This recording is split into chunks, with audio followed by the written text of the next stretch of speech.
18 de diciembre de 1974. Jerry Solfin estaba sentado solo en una oficina de la estación de policía una tarde. Había sido invitado a esperar allí, alejado de las miradas indiscretas. Después de algún tiempo, el inspector Clark entró en la habitación, llevando una gran caja de documentos bajo el brazo. Clark le dio a Jerry una cálida bienvenida y se disculpó por la espera. Jerry no había esperado una bienvenida tan cálida en la estación de policía de Bridgeport, pero rápidamente se hizo evidente que tenía amigos en la fuerza que estaban tan interesados como él en llegar al fondo de lo que estaba ocurriendo. Clark deslizó la caja sobre la mesa hacia Jerry. Mientras Jerry empezaba a hojear las páginas y páginas de informes, Clark le dijo que, aunque la declaración oficial había sido conveniente e incluso necesaria para controlar a la comunidad, de hecho pensaba que el caso había sido desestimado demasiado rápido. Y de hecho, desde que revisó los muchos informes que habían sido presentados por sus colegas, no creía que lo que estaba sucediendo en su ciudad debería descartarse tan fácilmente como una broma. Jerry escuchó atentamente. Clark dijo que organizaría una sala donde Jerry podría entrevistar a los oficiales que presenciaron los sucesos personalmente, pero tendrían que ser discretos. Clark tenía solo una solicitud para su ayuda. «Puedes ayudarme manteniendo a la prensa alejada. Digamos que el caso está cerrado y haremos esto muy en silencio». Con eso, a Jerry Solfin, un parapsicólogo, se le había dado acceso completo al departamento. A pesar de que el caso fue declarado una farsa, el departamento de policía estaba tan secretamente interesado como todos los demás en llegar al fondo de lo que estaba sucediendo en ese pequeño bungalow en la calle Lindley. Bienvenidos a la biblioteca de cintas. Voy a mantener esta introducción corta porque creo que tengo una muy buena para todos ustedes esta noche. Este no era un caso que conociera bien antes de empezar a armar este video, y lo que tomé como otra historia más de una casa encantada terminó siendo mucho más. Esta historia ha sido descartada por muchos como una farsa, pero hay tanta información interesante, tantos testigos creíbles y tantas posibles explicaciones que fue un placer adentrarme en ella. Lo que la hace tan interesante no es solo la calidad de los testigos involucrados, sino la gran cantidad de ellos. Oficiales de policía, sacerdotes, bomberos y multitudes de espectadores presenciaron diversos grados de actividad paranormal en este hogar de apariencia normal. Creo que este podría ser genuinamente uno de los casos paranormales más convincentes que he tenido el placer de investigar. Prepárate una bebida caliente, atenúa las luces y ponte cómodo. Es hora de sumergirse en uno de los fenómenos de poltergeist más bien documentados de todos los tiempos. Este es el poltergeist de Bridgeport. El año era 1960, y la recién casada pareja Jerry y Laura Goodin acababan de comprar su primer hogar. Una pequeña casa estilo bungalow en Bridgeport, Connecticut, con un tamaño de 69 metros cuadrados. La casa era modesta, pero el lugar perfecto para empezar lo que esperaban fuera un largo y feliz futuro juntos. Y al principio lo fue. Jerry había crecido en la fe católica, con aspiraciones de convertirse en sacerdote, pero la Gran Depresión hizo que Jerry dejara de lado sus sueños para empezar a trabajar tan pronto como fuera posible. Comenzó en la Fuerza Aérea y luego se convirtió en encargado de mantenimiento, un rol que continuó durante décadas. Tanto su familia como los miembros de su comunidad lo veían como una figura amable, generosa y solidaria. Su esposa Laura, por otro lado, era un poco menos extrovertida. Ella creció en una amorosa familia nativa americana, pero no pasó mucho tiempo rodeada de otros niños, creciendo como resultado una niña tranquila y tímida. Solo un año después de mudarse a su nuevo hogar, los Goodin fueron bendecidos con el nacimiento de su hijo, a quien llamaron Gerard Goodin Jr. Todo parecía encajar en su lugar. El trabajo de Jerry los mantenía cómodamente a flote.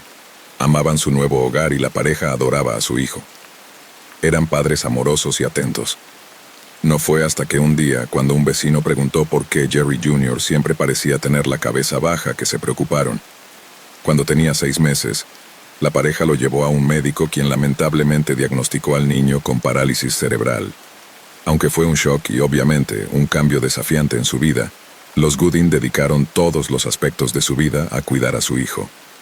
Jerry Jr. iba a todas partes con los Goodin, quienes nunca contratarían niñera. Ahorraban y escatimaban para darle todos los recursos que necesitaba para vivir una vida más cómoda. A pesar de su discapacidad, A menudo se describía a Jerry Jr. como un niño muy feliz, lleno de vida y siempre riendo. Sin embargo, la tragedia golpeó en 1967 cuando Jerry Jr. contrajo un resfriado. Rápidamente comenzó a deteriorarse y desafortunadamente falleció a una edad tan temprana. Perder a su hijo, que había sido todo su mundo, fue un horroroso shock para los Gooding.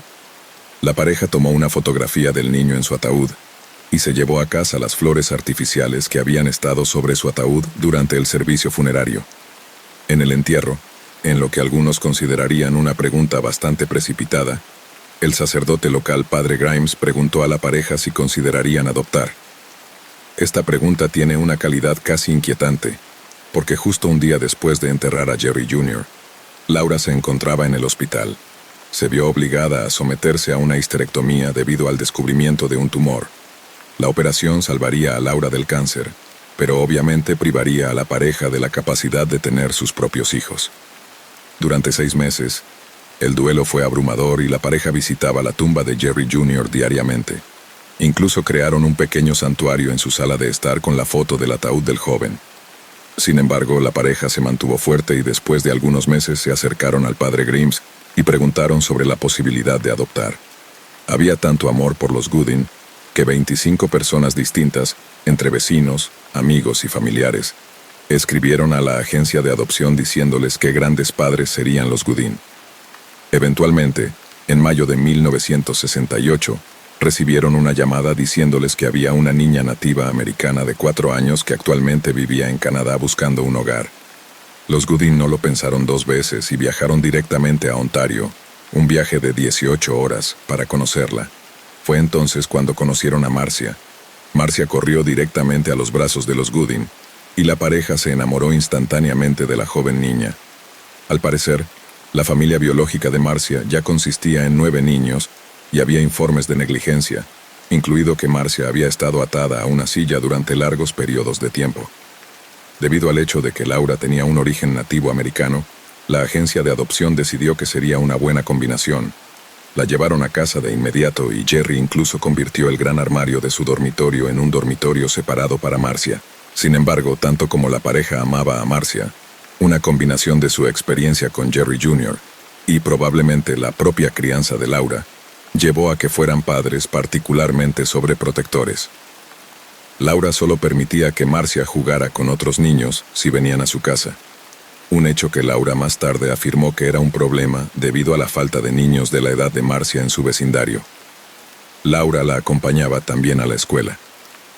Marcia rápidamente se convirtió en una niña bastante solitaria, que a menudo se veía jugando Monopolio sola, contra sí misma en la sala de estar de la familia. Laura no dejaba que la niña se alejara de su vista, por miedo a que algo le sucediera y perdiera a otro hijo por una tragedia. Poco después de que Marcia fuera acogida en el hogar de los Gooding, comenzaron a notar lo extraño, lo raro. Ocurrencia. Nada que te preocupara demasiado. Pequeños objetos desaparecían y luego reaparecían en lugares inesperados. Algo que con los años se atribuyó a simple distracción. Un año después de mudarse allí, Rosemary, la joven hija de los Hoffmans, amigos cercanos de los Gooding, venía a jugar con Marcia. Un día, las dos estaban sentadas en la sala cuando de repente Rosemary corrió a la cocina para decirles a los adultos que el sofá en el que habían estado sentadas había comenzado a flotar. Los adultos se rieron y preguntaron cómo había reaccionado Marcia a esto. Rosemary dijo que ella simplemente se había quedado allí sonriendo. A menudo Rosemary encontraba a Marcia sentada sola hablando con su gran colección de osos de peluche. Un día Rosemary preguntó con quién estaba hablando Marcia, a lo que ella respondió que era su abuelo. Podía hablar con él cuando quisiera, pero él no estaba feliz de que la hubieran llevado lejos de su hogar natal. En noviembre de 1971, los Gooding llamaron al teniente de policía local para quejarse de que algo extraño estaba sucediendo en su hogar. Habían comenzado a escuchar un extraño golpeteo contra las paredes de su casa, como si alguien estuviera lanzando piedras contra las paredes.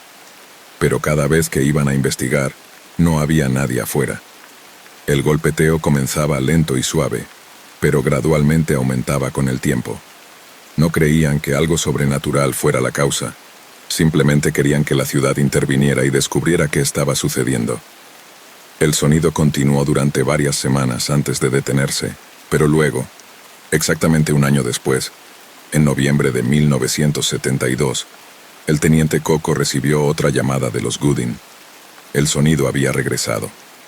Uno de los vecinos de Jerry Gooding era un oficial de policía llamado John Holsworth, quien accedió a venir una noche y grabar los sonidos para que la ciudad escuchara exactamente qué estaba pasando. Se exploraron muchas posibilidades. Jerry en un momento pensó que un vecino le estaba gastando una broma, pero se mudaron y el sonido continuó.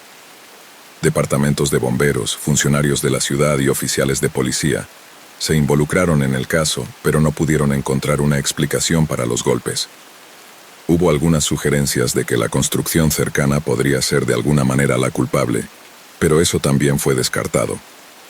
Los ruidos ocasionalmente se detenían por un par de semanas antes de volver con más fuerza.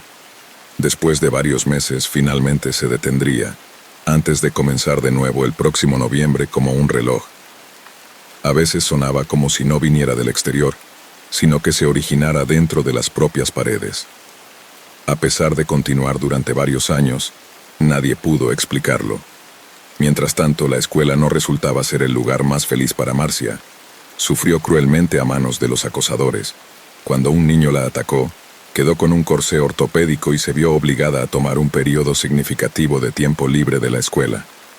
Los Gooding rápidamente decidieron que ella no volvería a esa escuela y organizaron que comenzara a recibir educación en casa, al menos temporalmente mientras buscaban una alternativa. Eso es cuando todo en la vida de los Gooding cambió. Todo comenzó de manera bastante simple. Una noche temprano en otoño, mientras eran atormentados por los golpes en las paredes, Laura escuchó 3 golpes distintos en su puerta principal. Al abrirla no encontró a nadie. Pensando simplemente que había confundido los golpes en la pared con un golpe en la puerta, se giró para volver al interior. Antes de eso notó una serie de huellas húmedas en el porche que llevaban hasta la puerta. Extrañamente era una noche seca. Luego comenzaron a suceder más cosas extrañas.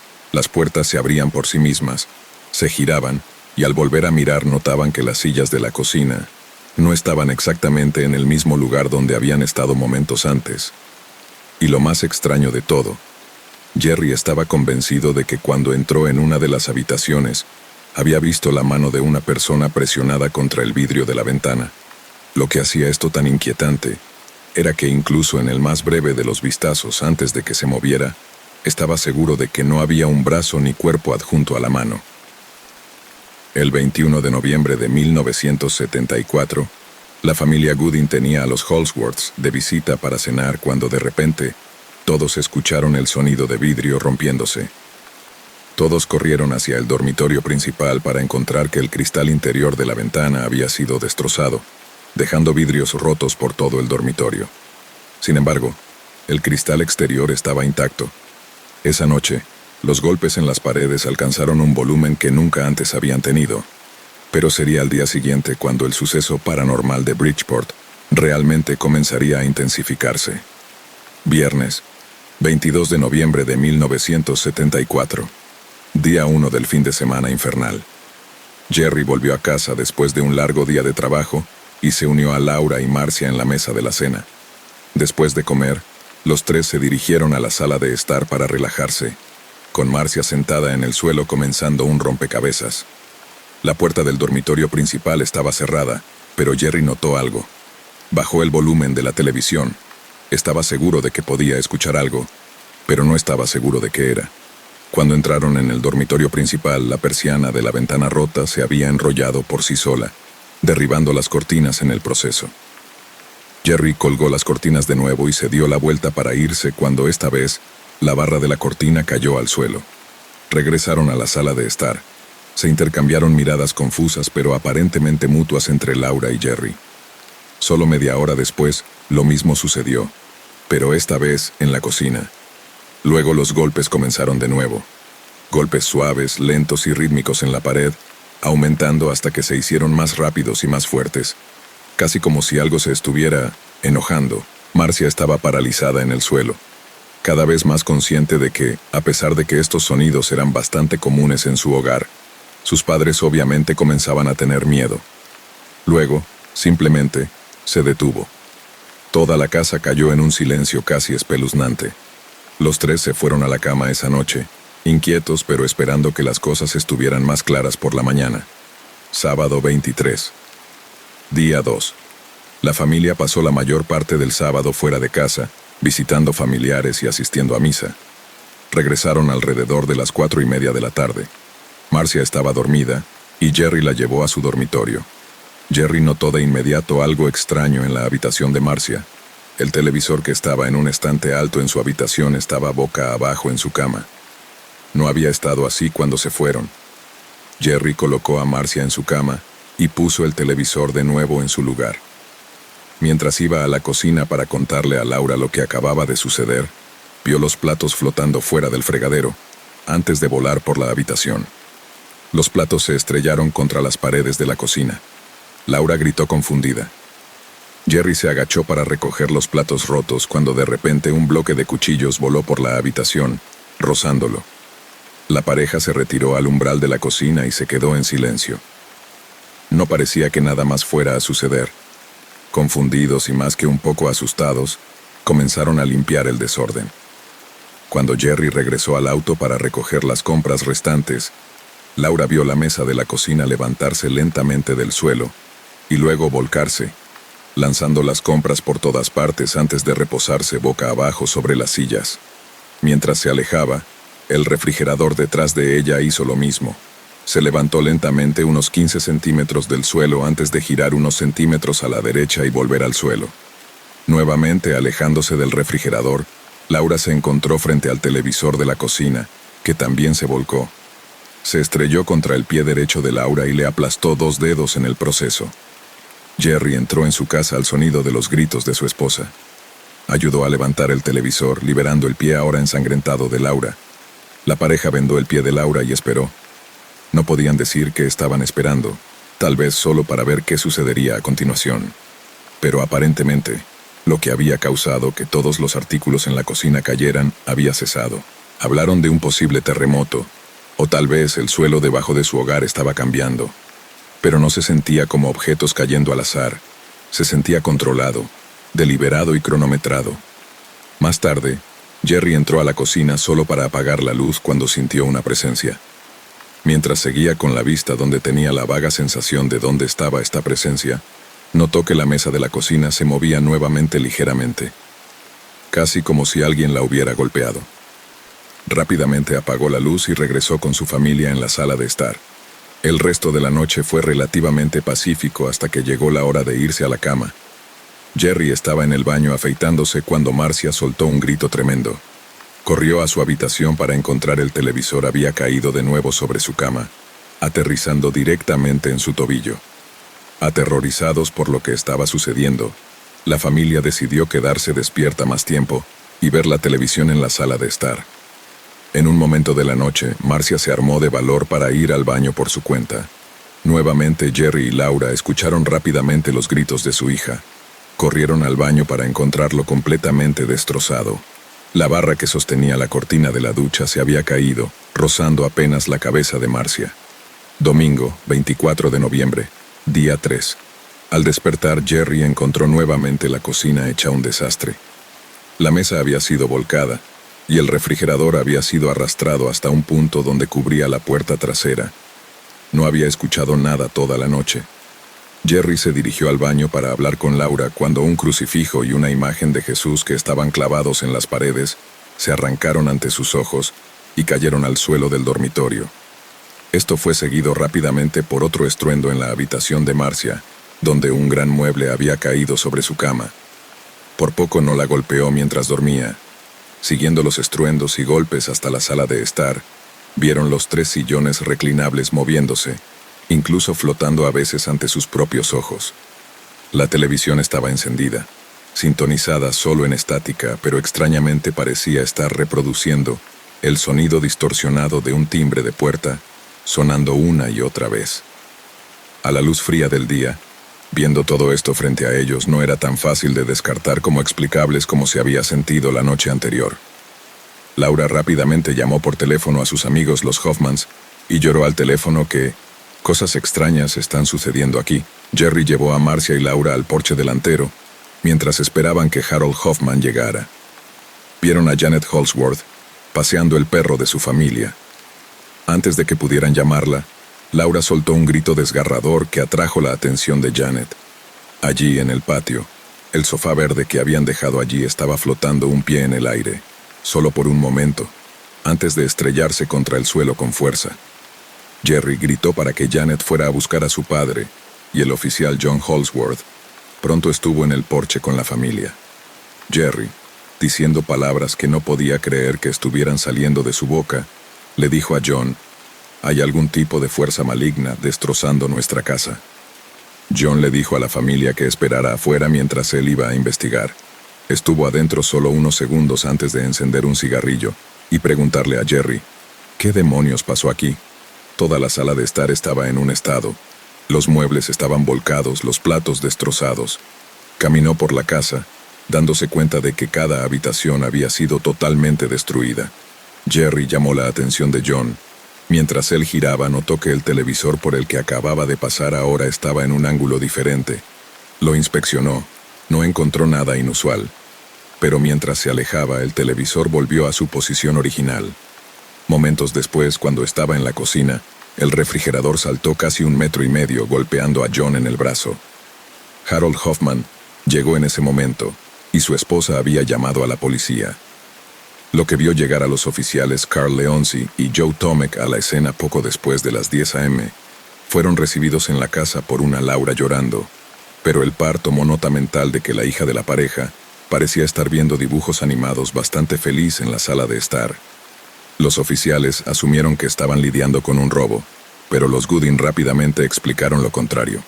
El oficial Tomek, escuchando su historia, levantó uno de los televisores caídos, pero menos de 1 minuto después, vio que estaba boca abajo de nuevo. Luego lo colocó en la unidad de madera en la que originalmente estaba. Tomek no podía creer lo que veían sus ojos cuando vio cómo el televisor se levantaba de la unidad y se quedaba allí en el aire. Se acercó, asombrado, mirando alrededor para ver si había señales de cables o algo que pudiera sostenerlo. De repente dio un paso atrás cuando el televisor comenzó a balancearse de lado a lado antes de girar y volver lentamente a su lugar original. Fue entonces cuando el oficial Tomek llamó por radio a la estación, informando que iban a necesitar refuerzos. Luego llegaron los oficiales George Wilson y Leroy Lawson a la escena. Mientras Tomek les explicaba lo que había visto mientras los 4 hombres estaban en la cocina, los 2 nuevos oficiales presenciaron cómo el refrigerador detrás de Tomek se movía. Dijeron que flotó unos 15 centímetros del suelo y luego cayó. Extrañamente, lo había hecho sin hacer un solo sonido. Jerry y Laura estaban aterrorizados y absolutamente consternados de que tantas de sus pertenencias hubieran sido destruidas. Pero Marcia, ella no mostró emociones en absoluto a los ojos del oficial Tomek. Tomek llamó a una ambulancia para que vinieran a ver el pie herido de Laura. También pidió a un equipo de bomberos que viniera a inspeccionar el edificio. Tan pronto como colgó la llamada, los 4 hombres corrieron hacia un sonido de estrellamiento en la habitación de Marcia. Otro mueble grande había sido volcado al suelo, pero nadie había estado en la habitación en ese momento. Mientras retrocedían al pasillo, un crucifijo dorado que colgaba en la pared de repente salió volando, golpeando al oficial Lawson en el pecho. Esto fue suficiente para el joven oficial de policía, que anunció que había tenido suficiente. Se dirigió a su patrulla y cerró las puertas. Rápidamente, llegaron 3 unidades de bomberos a la propiedad, con un total de 10 hombres. La casa se estaba llenando rápidamente de gente. El subdirector de bomberos Paul McKenna dijo que la familia podría quedarse en un refugio de la Cruz Roja durante la noche, mientras llegaban al fondo de lo que estaba sucediendo, pero Laura dijo que se quedarían con la familia en su lugar.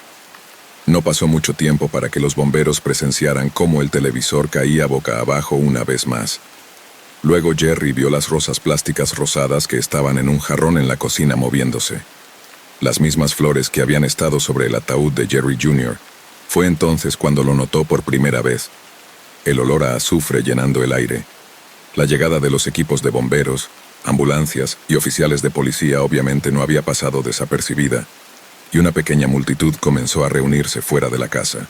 El subdirector de bomberos Birlane llamó al capellán de la estación, el padre Doyle, y le explicó lo que estaba sucediendo, comenzando la historia convenciéndole de que no estaba borracho.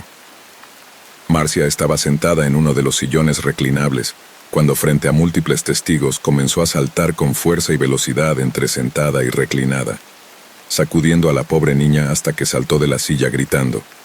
Lo que llevó a Laura a gritarle a nadie en particular: «Espíritus malignos están tratando de matarnos».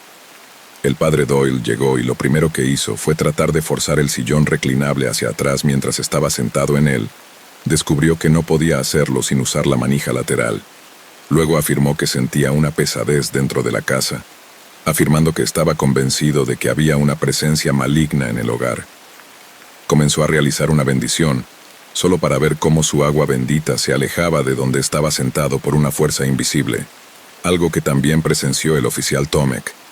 Rápidamente llamó por teléfono a un padre Tribo, un exorcista.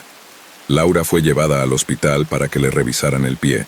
Mientras tanto, los oficiales de policía comenzaban a convencerse de que todos estaban perdiendo la cabeza cuando comenzaron a afirmar que habían escuchado al gato de la familia hablando. Varios de los oficiales ahora estaban saliendo y negándose a volver a entrar a la propiedad. Marcia se estaba volviendo bastante popular entre los oficiales y estaba disfrutando de la atención mientras charlaban y bromeaban con ella.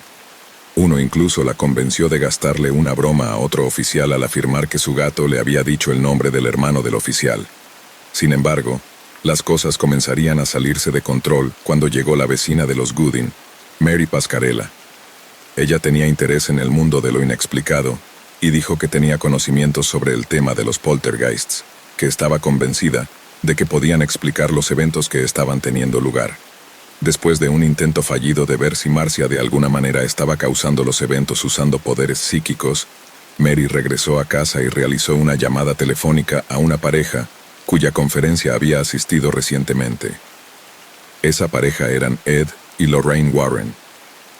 Ahora, antes de continuar, sí, lo sé, cada vez que presentamos a los Warrens, recibo una avalancha de comentarios condenándolos como charlatanes que no deberían ser tomados en serio. O me regañan personas que piensan que son expertos que deberían ser tratados con el máximo respeto. Si no eres fanático de los Warrens, por favor no te rindas con este caso. Su participación es mínima, y este caso realmente no los pinta de manera favorable. También odiaría que te perdieras algo de lo que viene a continuación. Ed Lorraine, un sacerdote con el que trabajaban llamado Padre Bill, y un estudiante de seminario de 21 años llamado Paul Eno, llegaron juntos a la propiedad de los Goodin al mediodía. Además de esto, Barbara Carter, la tutora de Marcia, había llegado y la multitud fuera de la propiedad había crecido más y más a medida que las noticias comenzaban a difundirse sobre lo que estaba sucediendo exactamente. Laura había regresado del hospital, mientras la familia ponía al día a los Warren sobre lo que estaba sucediendo. Jerry y Laura nunca habían oído hablar de los Warrens, pero estaban agradecidos de que tanta gente los estuviera tomando en serio. Ed pidió a Paul Eno que se quedara al lado de Marcia todo el tiempo que estuvieran allí. Dijo que los niños son a menudo las personas a observar cuando se trata de casos de poltergeist. O eran responsables de fingir todo el asunto, o serían el foco de los planes de las entidades. Paul la encontró en el sótano. Para su sorpresa, la encontró con dos oficiales de policía que intentaban hacer que admitiera que ella estaba detrás de todo. Mientras tanto, arriba, oficiales de policía, bomberos y sacerdotes presenciaban cómo más y más objetos caían al suelo a intervalos aleatorios. Uno de los oficiales pidió a Ed Warren que hablara por teléfono con el superintendente de policía, Joseph Walsh, quien se estaba volviendo cada vez más agitado porque, en sus ojos, cualquier tontería que estuviera teniendo lugar estaba consumiendo sus valiosos recursos.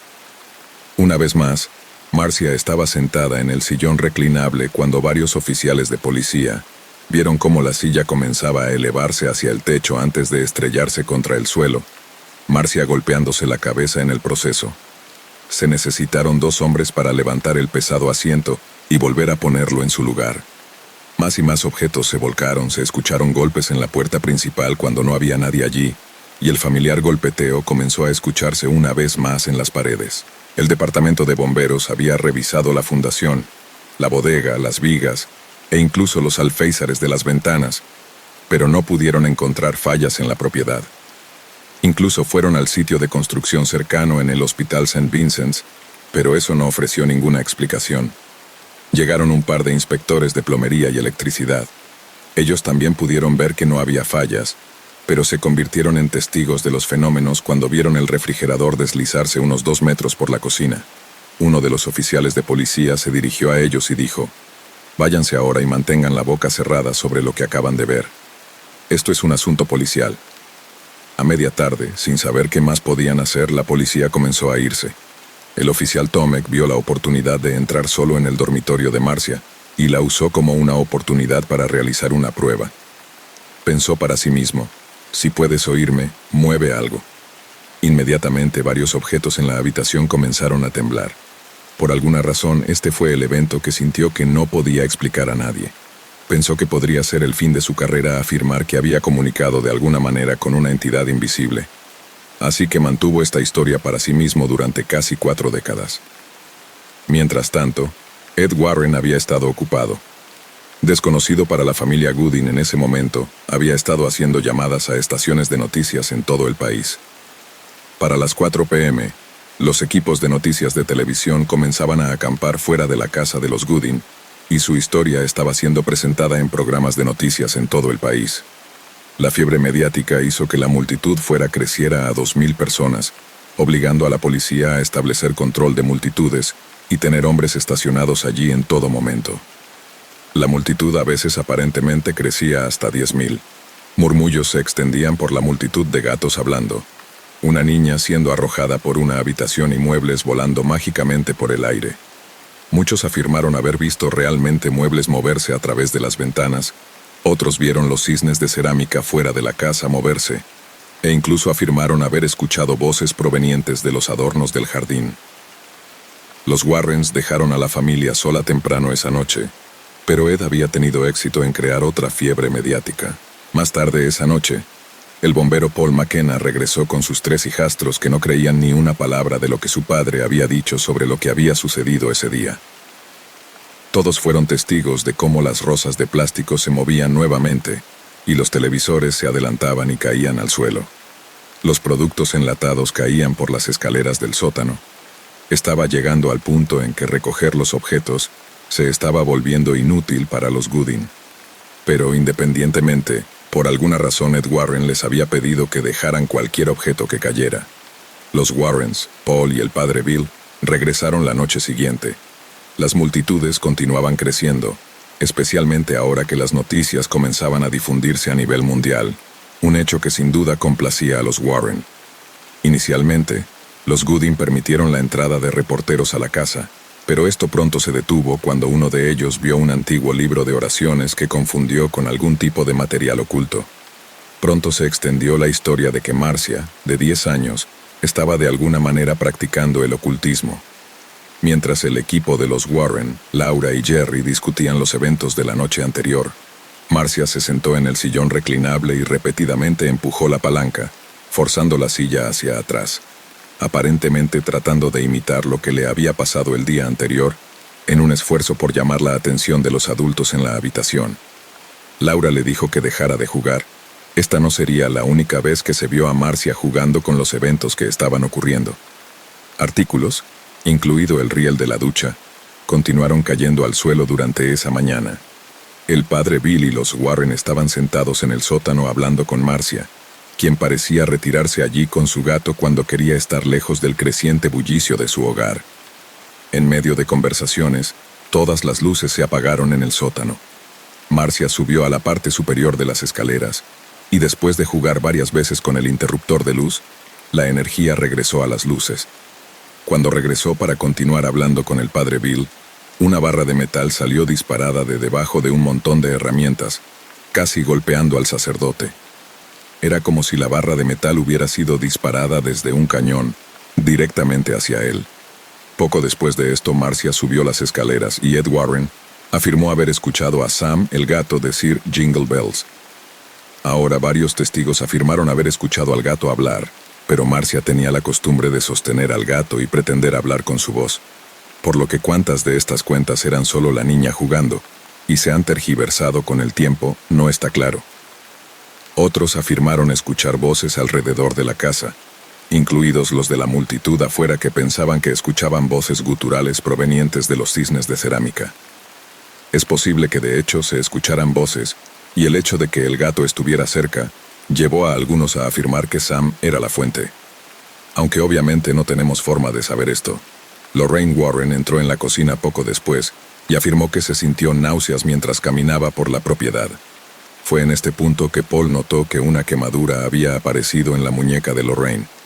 Ed pidió a Lorraine que abandonara la propiedad, aparentemente preocupado por una combustión espontánea. Cualquiera que fuera la causa, la quemadura de Lorraine era muy real y fue presenciada por los Gooding, ya que la vieron formar ampollas. Esa noche los Warren se quedaron hasta tarde para poder ver la historia en las noticias de las 11. Durante la noche, los muebles continuaron moviéndose por toda la casa, ya sea que alguien estuviera allí o no, incluyendo un televisor cayendo sobre la pierna de Paul, dejando una herida. Durante todo el tiempo que estuvieron allí, Paul, como Ed había instruido, trató de no separarse del lado de Marcia. Se estaba encariñando rápidamente con la joven y parecía estar genuinamente preocupado por su seguridad. Ed había puesto la idea en su cabeza de que la posibilidad de que Marcia fuera poseída por lo que sea que estuviera en la casa era una posibilidad muy real. A la mañana siguiente, las multitudes alcanzaban un nuevo nivel de intensidad. La policía hizo que tuvieras que probar que vivías en la calle Lindley para poder conducir por ella. El padre Bill recibió una llamada de Laura Gooding. Habían sufrido otra noche y mañana de intensa actividad. Ella afirmó que la destrucción era peor que antes. El padre Bill y Ed Warren comenzaron a contactar a la iglesia para solicitar un exorcismo. Pero al igual que vimos en el caso Smurl, si has visto ese episodio, la iglesia parecía reacia a involucrarse. Aunque no estoy seguro si esto se debió a que no estaban convencidos por el caso, o una vez más al hecho de que tanta atención mediática había surgido, que estaban nerviosos por agregar al espectáculo. Mientras tanto, la vida no se detuvo para los Gooding, solo porque había potencialmente un poltergeist en su hogar. Jerry todavía tenía que poner comida en la mesa, por lo que estaba de vuelta en el trabajo ese lunes por la mañana. Fue recibido con burlas de sus colegas que lo acusaban de querer la atención de la ciudad sobre él. Su lugar de trabajo se había vuelto hostil hacia él. La calle en la que vivía se había llenado de miles de personas, mirándolos a él y a su familia, como si fueran animales de zoológico, y dentro de su casa, el caos continuaba día y noche. Ni Jerry ni Laura creían en fantasmas. Él no podía entender cómo su vida había dado un vuelco tan rápido. La participación de los Warren estaba cada vez más convirtiéndose en fuente de especulaciones para los espectadores y la prensa por igual. Comenzaron a circular rumores de que estaban dando a la familia dulces, que estaban mezclados con drogas, induciendo alucinaciones. A lo largo del lunes la actividad en realidad parecía calmarse un poco, pero las multitudes se volvían cada vez más ruidosas, golpeando puertas y ventanas y gritando para que los Gooding salieran y hablaran con ellos. Un reportero local del Bridgeport Post llegó. La familia lo recibió, y él pudo presenciar de primera mano parte de la actividad cuando el escurridor de platos en la encimera se deslizó hacia ellos, antes de lanzarse hacia Jerry. Más tarde esa tarde, la familia aparentemente experimentó su primer fenómeno visual concreto, o al menos el primero desde el atisbo de una mano en una ventana hace mucho tiempo. Laura, Paul y Marcia estaban jugando un juego de Monopoly cuando una niebla amarilla comenzó a formarse a su alrededor en la sala de estar. Comenzó a tomar la forma de no uno, sino 4 contornos sueltos de figuras. El olor a azufre volvió a colgar en el aire.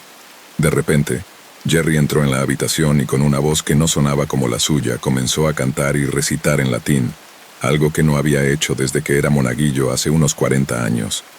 Marcia lloró y se aferró a la cintura de Paul mientras él rezaba con Jerry. Paul sintió que las entidades, lo que fueran, se estaban enojando.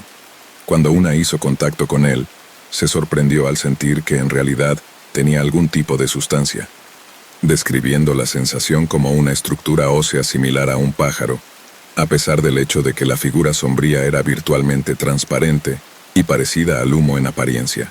Una de las entidades aparentemente levantó a Marcia y la arrojó por la habitación.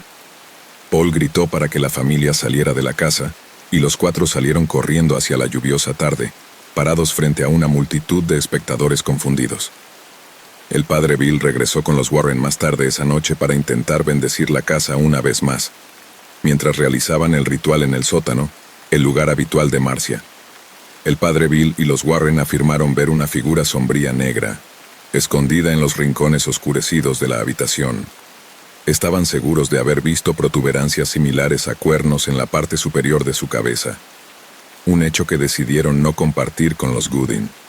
Aparentemente Ed había vuelto a llamar a la prensa y para las 10:15 p.m., dos reporteros de la estación de radio Winab llamados Tim y Bob estaban en la puerta de los Gooding. Pasó hasta la medianoche para que la actividad comenzara de nuevo. Una mesa cayó en la sala de estar mientras los reporteros estaban en la cocina. Nuevamente, los informes captaron objetos moviéndose desde los rincones de sus ojos. Las flores de plástico se movían como si alguien las estuviera rozando. Marcia estaba una vez más sentada en el sillón reclinable, cuando de repente se echó hacia atrás, y luego hacia adelante nuevamente con tanta fuerza, que los reporteros estaban convencidos de que Marcia no podría haberlo hecho. A la pareja, sin embargo, le pareció extraño que Marcia pareciera tan tranquila, después de cada instancia de aparente actividad paranormal.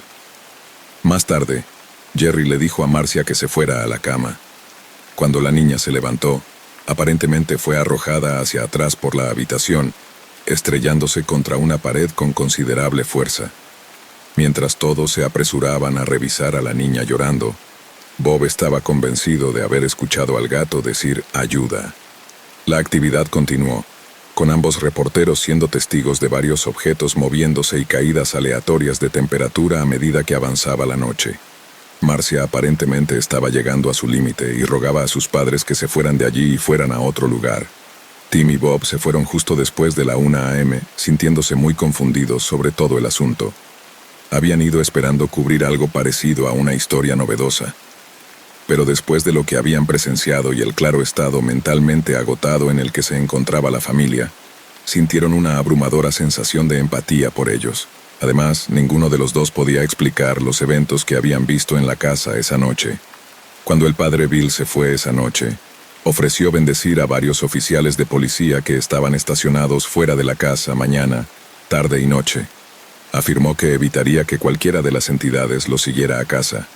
Todos aceptaron la bendición con la excepción del oficial Frank del Toro, quien estaba convencido de que todo era un engaño, aunque él era uno de los pocos que no había presenciado directamente la actividad él mismo.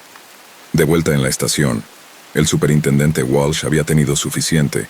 Después de múltiples días de caos en la calle Lindley, decidió que necesitaba recuperar el control sobre la situación, la falsa alarma. La noche siguiente, el oficial Mike Costello, que estaba trabajando en el control de la multitud esa noche, fue abordado por un Jerry visiblemente conmocionado. La sala de estar había sido nuevamente demolida, y había vidrios rotos por todas partes. Mientras inspeccionaba los daños, el oficial Costello también fue testigo de cómo Marcia se sentaba en el sillón reclinable y lo movía hacia adelante y hacia atrás ella misma. Laura le dijo a Marcia que dejara de jugar. Luego fue al baño y una vez más, se escuchó un fuerte estruendo. Un objeto había caído en el baño. El oficial Costello se estaba volviendo cada vez más sospechoso de la niña de 10 años. Llegaron 2 policías más, uno de los cuales era el previamente escéptico del Toro. Mientras hablaban en la sala de estar, el oficial Costello vio a Marcia empujando sigilosamente el televisor con su pie. Se movió unos centímetros y golpeó la pierna de Jerry, quien no la había visto hacerlo. Después de una investigación más detallada, el oficial del Toro tuvo una conversación con Marcia. Luego les dijo a los otros oficiales que ella había confesado mover el televisor, fingir hacer hablar al gato e incluso causar que la puerta del refrigerador se abriera la noche anterior. La niña estaba llorando mientras decía que era responsable de estos incidentes. Del Toro tenía una pregunta específica sobre los Warren. Marcia le explicó que vio a Lorraine Warren colocando su muñeca bajo agua caliente, causándole ampollas.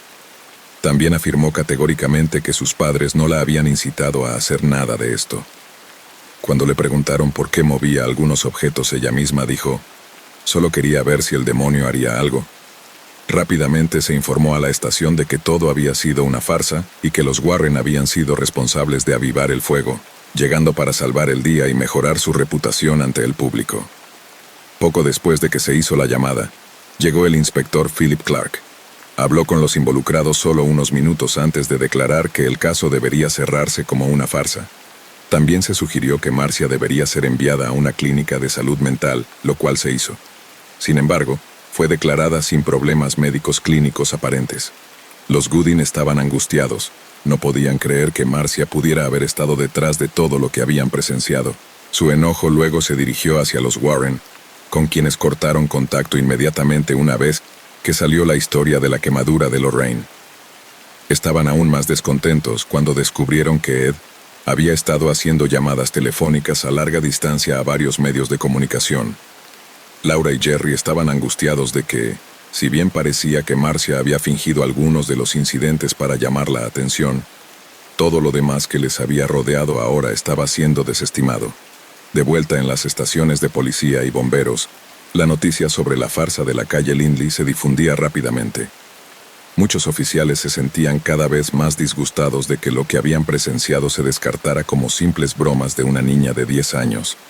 Después de decirles a los Warren por teléfono que no querían tener nada más que ver con ellos, Pole no corrió a la casa de los Goodin, pero también fue rechazado por la pareja.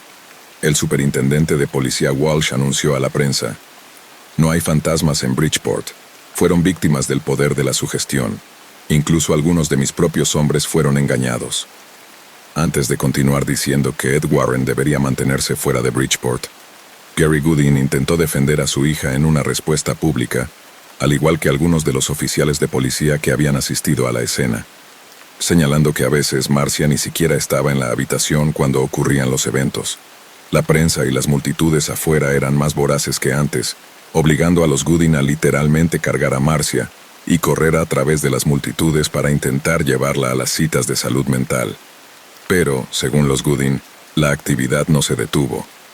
Las multitudes aún se congregaban afuera de su propiedad, aunque habían disminuido algo por la aparente revelación de la farsa. La familia pasó el día fuera por el Día de Acción de Gracias el jueves de esa semana, pero una vez más regresaron a casa para encontrar varios objetos en su hogar alterados. Más tarde esa noche, Jerry olió humo. No pudo encontrar una fuente, así que fue a decirle al oficial de policía de guardia afuera. Resultó que un grupo de hombres había intentado quemar la casa de los Goodin con ellos adentro. Los dos hombres que fueron acusados afirmaron que estaban tratando de librar a la casa del mal que se había introducido en su vecindario. La actividad continuó en diciembre, con nuevos oficiales de policía todavía apostados para controlar las ahora menguantes multitudes y convertirse en testigos de los eventos en la casa. El oficial Smons, quien entró a la casa el 10 de diciembre, afirmó haber visto múltiples instancias de objetos moviéndose cuando Marcia no estaba cerca. El 14 de diciembre, después de pasar la noche con la familia, los Goodin regresaron a casa para encontrar su hogar completamente destrozado nuevamente. Jerry incluso llegó tan lejos como para cementar su árbol de Navidad ese año en un cubo para evitar que se cayera, y comenzó a usar cables para sujetar objetos más grandes a las paredes. El padre Doyle había mantenido contacto con la familia y seguía ofreciendo apoyo en la medida de lo posible. Pero el lunes 16 de diciembre, una nueva persona se puso en contacto con los Goodin. Era Boyce Beatty, quien les dijo a la familia que tenía experiencia en el manejo de poltergeists. La familia se encontraba cada vez más teniendo que pasar la noche fuera de su hogar por su seguridad, y daban la bienvenida a cualquiera que pudiera ayudarles. El 18 de diciembre, Beatty llegó en la casa acompañado por Jerry Solfin y Keith Harary de la Fundación de Investigación Psíquica. El trío luego se embarcó en un estudio científico serio de la familia y los eventos que habían ocurrido. Jerry Solfin se sorprendió mucho cuando la policía local resultó ser muy cooperativa, permitiéndole no solo acceso a sus registros, sino también dándole acceso a múltiples oficiales de policía que habían sido testigos de los fenómenos por sí mismos. Muchos de ellos estaban muy contentos de hacerlo, y expresaron su descontento de que el caso se hubiera cerrado como una farsa. Los investigadores presenciaron incidentes ellos mismos dentro de las primeras semanas de visitar la propiedad: la mesa de la cocina volcándose, objetos cayendo de las paredes, e incluso se escucharon sonidos de pisadas pesadas en habitaciones vacías. Su trabajo registrando eventos y entrevistando a muchos testigos durante horas ha llevado a que los casos de poltergeist de Bridgeport sean uno de los aparentes encantamientos más bien documentados de todos los tiempos. En la víspera de la partida de los investigadores, Boyce y el padre Bill, a quienes la familia había vuelto a acoger, Se sentaron con Laura y Jerry para hablar sobre sus hallazgos. Ambos sugirieron que la familia debería recibir consejería para ayudarles a superar lo que habían tenido que enfrentar.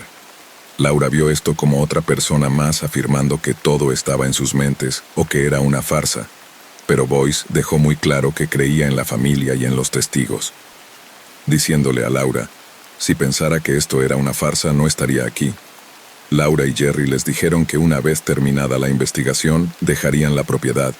Semanas de horrores inexplicables y miles de dólares en daños habían llevado a la pareja al límite. Pero el padre Bill enfatizó que lo que estaba causando la actividad podría simplemente seguirlos a un nuevo hogar. Fue en este punto que tanto el padre Bill como Boyce intentaron explicar a la pareja que, aunque no creían que Marcia fuera responsable de falsificar todos los eventos que tuvieron lugar, era probable que ella fuera la causa, incluso si era inadvertidamente.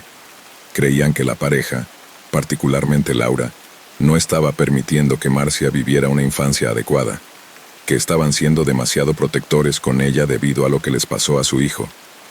Tal vez esto no era el resultado de un fantasma en absoluto.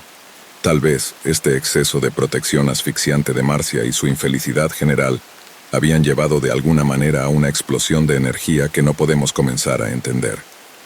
Una de las explicaciones más comunes dadas a por qué las personas inventan historias de encantamientos es aparentemente para ganar dinero. En el caso de los Gooding eso realmente no parece ser el caso. Se quedaron sin nada excepto el ridículo público y extensos daños a la propiedad. De hecho, incluso invirtieron más dinero en un abogado una vez que la investigación de Batey terminó. Su objetivo principal era tratar de reparar el daño que se había hecho al nombre y la reputación de su hija. El abogado sugirió que podrían ganar algo de dinero con entrevistas, pero la pareja lo rechazó. Con Jerry, en cambio, accediendo a hacer una entrevista gratuita con Winab, donde reiteró que Marcia no era responsable de lo que había sucedido en su hogar. La familia nunca volvería a hablar públicamente sobre los eventos, y llegaron incluso a instruir a los Warren que no podían usar su caso en ninguna de sus conferencias. El abogado también envió a Ed una factura por esas llamadas telefónicas que hizo a la prensa. Los Gooding intentaron desesperadamente vender su hogar para poder irse y comenzar una nueva vida en otro lugar, pero con su reputación nunca pudieron vender la propiedad en su vida. En lugar de eso, se vieron obligados a permanecer en el bungalow. A medida que creció en su adolescencia, si alguien le preguntaba a Marcia sobre los eventos de su infancia, simplemente fingía que no sabía de qué estaban hablando. Si alguna actividad ocurría en la casa en los años siguientes, los Gooding nunca hablaron de ello públicamente. Cuando alcanzó los 18 años, Marcia informó a los Gooding que se iría y regresaría a Canadá para encontrar a sus padres biológicos, lo cual aparentemente hizo, dejando a Laura y Jerry angustiados. Laura lamentablemente murió en un accidente en 1993 a la edad de 68 años, y Jerry falleció unos años más tarde de causas naturales. Marcia prácticamente desapareció del radar cuando regresó a Canadá, pero en años recientes, parece que también desafortunadamente falleció a la edad de 51 años. Y eso concluye la historia del poltergeist de Bridgeport. Realmente me encantó profundizar en esta. Creo que uno de los aspectos más interesantes es que no se puede descartar tan fácilmente como una historia de fantasmas. Aunque hay algunas afirmaciones de visiones de apariciones, estas ocurrieron principalmente alrededor de la participación de los Warren, y quizás puedan tomarse con un grano de sal. La gran mayoría de los testigos vieron objetos flotando, moviéndose y siendo destrozados, todo por algún tipo de presencia invisible. La idea de que esto de alguna manera sea una especie de energía emitida por Marcia es súper convincente. Hay tantas teorías sobre esto. Obviamente, los Warren creen que es todo obra de demonios, pero Paul Eno sugirió la idea de que en realidad podría ser una especie de fusión de diferentes realidades que de alguna manera convergen en esta propiedad. La parte obviamente más convincente de este caso no es solo la calidad de los testigos involucrados, sino la gran cantidad de ellos. Mi principal fuente para este episodio fue el libro de William J. Hall, The World's Most Haunted House, y recomiendo encarecidamente consultarlo si quieres aprender más. No solo entra en detalles minuciosos sobre cada evento que tuvo lugar en ese lapso de un mes en 1974, sino que también incluye transcripciones de entrevistas e incluso los informes originales que los testigos policiales redactaron. Es absolutamente fascinante leer documentos oficiales que se refieren a presencias espirituales y eventos inexplicables. Este caso comparte muchas similitudes con el encantamiento de Enfield y lo que sucedió con la familia Smurl, pero no sé, hay algo en este que me resulta mucho más convincente.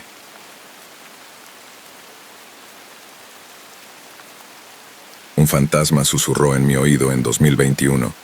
Me mudé a la casa en la que actualmente vivo. Estoy alquilándola. La casa fue construida en la década de 1950, según pude recopilar a través de registros. Todo parecía estar bien cuando nos mudamos, excepto por la habitación roja arriba. Es un espacio tipo ático triangular pintado completamente de rojo. Me dio terribles sentimientos de temor cuando entré por primera vez. Durante meses dejé esa habitación vacía. No me aventuraba en ella. Mi madre, que es cristiana pero no cree en fantasmas, vino a visitar la casa cuando nos mudamos. Entró en esa habitación y dijo: «Oh, Dios mío, deberías considerar que nuestro pastor venga a ver esto y ore». Ella también sintió los temores. Nuestra habitación está abajo, justo debajo de esa habitación. Por la noche, escuchaba caminar y crujir allí arriba, y me quedaba despierto asustado. Luego todo se fue cuesta abajo. Una noche, mientras me acostaba, escuché un eco. Una voz joven y femenina susurrando mi nombre directamente en mi oído izquierdo. Me quedé helado, despertando a mi pareja en pánico. Él lo ignoró. La noche siguiente, escuché la misma voz, pero proveniente de la habitación de al lado, diciendo: «Hola». Intenté lo mejor que pude ignorar estas cosas hasta una de las noches más aterradoras de mi vida. Estaba arriba. Mi oficina está justo al lado de la habitación roja, separadas por una puerta. Estaba en mi tocador quitándome el maquillaje cuando la puerta de la habitación roja se abrió lentamente. Durante los meses, esa puerta se abría aleatoriamente con bastante frecuencia, asustándome. Pero mi pareja culpaba a una corriente de aire, aunque no había ninguna. Ignoré la puerta. Escuché fuertes pasos en la planta baja, caminando por la casa, asumiendo que era mi pareja. Terminé mi cuidado de la piel y bajé a la cama. La casa estaba oscura. Pensé que era raro. Acababa de escucharlo caminar. Pero cuando pasé por la cocina, vi una figura oscura y alta pasar junto a mí. Pude verla a través de la luz que entraba por las ventanas. Supuse que era mi pareja, incluso hablé en voz alta diciendo: «Hey, estaré en la cama en un minuto». Después del baño, fui a nuestra habitación, en silencio. Él estaba dormido. En pánico, lo desperté preguntando cuánto tiempo había estado dormido, si había estado caminando antes y en la cocina. A través de su somnolencia, dijo que había estado dormido durante unas 2 horas y volvió a girarse. Me quedé completamente en silencio y frío. Me giré hacia donde estaba la cocina y no vi a nadie. Aterrorizado me metí bajo las cobijas e intenté despertarlo para decirle que necesitábamos revisar la casa porque alguien estaba aquí. Él no escuchó y dijo que me durmiera. Giré mi rostro y vi una figura alta parada directamente sobre él, al lado de la cama en su lado. Grité fuertemente y lo agarré. Esto lo despertó confundido y preguntando qué pasaba. Lloré y dije que vi a la persona de nuevo sobre él. Saltó y revisó toda nuestra habitación, incluso debajo de la cama. Dijo que realmente no había nadie aquí. Él es escéptico. Siempre lo ha sido. Nunca tuvo miedo de la casa. Bueno, eso cambió una vez que volvió a la cama. Nos quedamos allí mientras finalmente comenzaba a sentirme menos asustado y me dormía. Un golpe fuerte como un pisotón en el suelo. El sonido vino del piso de su lado de la cama, justo donde había visto la figura. Inmediatamente se despertó de su sueño y gritó: «¿Qué demonios?». Podía decir que tenía miedo. Nunca lo había visto asustado. Empecé a entrar en pánico diciendo: te lo dije, hay algo aquí». Llorando un poco. No sabía qué hacer. Inmediatamente revisó toda la casa asegurándose de que nadie hubiera entrado. Volvió a la cama y le dije: «Sabes que no era una persona, ¿verdad?». No sabía cómo responder. Sucedió a principios del año pasado, en 2023. Después de este evento movimos nuestro dormitorio a otra habitación al otro lado de la casa y convertimos la antigua en una sala de estar. Desde que movimos nuestra habitación, no ha pasado nada desde entonces. Bizarro. Me pregunté si la entidad, lo que sea, se alimentaba fácilmente de mí porque estaba durmiendo directamente debajo de la habitación roja. No estoy seguro. Desde entonces, el único incidente ha sido la puerta de la habitación roja abriéndose, la perilla de la puerta también retumbando. Ahora rechazo lo que sea que ocurra cuando esto sucede. No soy el más religioso, pero muy en voz alta y firmemente le hago saber que no es bienvenido y que necesita dejarme en paz. ¿Alguna idea?